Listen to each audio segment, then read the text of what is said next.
Hey everyone, in this video I'll show you how to open a Chase savings account online, what you need, and how to get started in just a few minutes.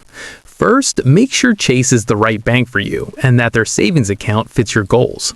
Once you've decided, go to the Chase website and choose the savings account you want to open. Before applying, quickly review the account details like fees, minimum balance requirements, and interest rate so you know what to expect. Next, gather your information. You'll need a government-issued ID, your social security number, and your current address. You'll also want to have money ready for the opening deposit. Now click Apply and follow the steps on the screen. Enter your personal information, verify your identity, and choose how you want to fund the account.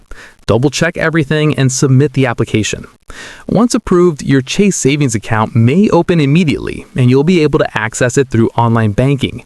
From there, you can start saving and even set up automatic transfers. That's it for this video. If this helped, like and subscribe for more quick and easy tutorials.